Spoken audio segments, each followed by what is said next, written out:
ক্রিকেটের সবচেয়ে বড় লিগ আইপিএল, টাকা, গ্ল্যামার, তারকা সব কিছুতেই শীর্ষে।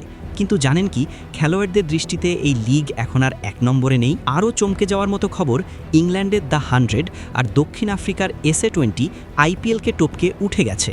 আর বাংলাদেশের বিপিএলের অবস্থাটা এতটাই খারাপ যে ক্রিকেটাররা এখন এই লিগকে এড়িয়ে চলতে চান। কেন এমন হলো, চলুন জেনে নেই বিস্তারিত। বিশ্ব ক্রিকেটে ফ্র্যাঞ্চাইজি লিগ মানেই প্রথমে যে নামটা আসে সেটি হলো ইন্ডিয়ান প্রিমিয়ার লিগ। অর্থ, জনপ্রিয়তা, গ্ল্যামার সব কিছুতেই বহু বছর ধরে একক আধিপত্য ধরে রেখেছে এই লিগ। বিশ্বের সেরা ক্রিকেটারদের প্রথম পছন্দও ছিল আইপিএল। তবে সময়ে বদলাচ্ছে। সাম্প্রতিক এক মূল্যায়নে দেখা গেছে ক্রিকেটারদের দৃষ্টিতে আইপিএল আর এক নম্বরে নেই, বরং শীর্ষে উঠে এসেছে ইংল্যান্ডের দ্য 100 আর দ্বিতীয় স্থানে রয়েছে দক্ষিণ আফ্রিকার SA20। এই মূল্যায়ন করেছে ওয়ার্ল্ড ক্রিকেটার্স অ্যাসোসিয়েশন, যারা 13টি গুরুত্বপূর্ণ মানদণ্ডে বিশ্বের বিভিন্ন লিগকে বিচার করেছে। এর মধ্যে ছিল খেলোয়াড়দের পারিশ্রমিক সময় মতো দেওয়া হয় কিনা, চুক্তির স্বচ্ছতা, নিরাপত্তা, অধিকার এবং বিরোধ নিষ্পত্তির ব্যবস্থা। এই সব দিক বিবেচনায় দ্য 100 পেয়েছে সর্বোচ্চ 75.2 পয়েন্ট আর SA20 পেয়েছে 68 পয়েন্ট।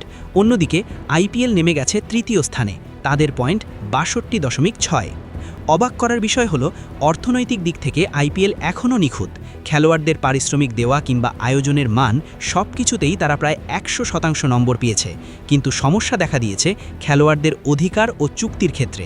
বিশেষ করে মুস্তাফিজুর রহমানের ঘটনা বড় উদাহরণ। তাকে দলে নেবার পরও হঠাৎ করে কোনো পরিষ্কার ব্যাখ্যা ছাড়াই বাদ দেওয়া হয়। এতে বোঝা যায় ফ্র্যাঞ্চাইজিগুলো কখনো কখনো একতরফাভাবে সিদ্ধান্ত নিতে পারে, যা খেলোয়াড়দের জন্য ঝুঁকিপূর্ণ। এই কারণেই খেলোয়াড়দের নিরাপত্তা ও অধিকার সংক্রান্ত বিভাগে আইপিএল কম নম্বর পেয়েছে, আর সেখানেই এগিয়ে গেছে অন্যান্য লিগগুলো। এবার আসা যাক বাংলাদেশের বাংলাদেশ প্রিমিয়ার লিগের কথায়। এই তালিকায় সবচেয়ে হতাশাজনক অবস্থানে রয়েছে বিপিএল। 13টি মানদণ্ডের মধ্যে 9টিতেই সরাসরি ব্যর্থ হয়েছে এই লিগ।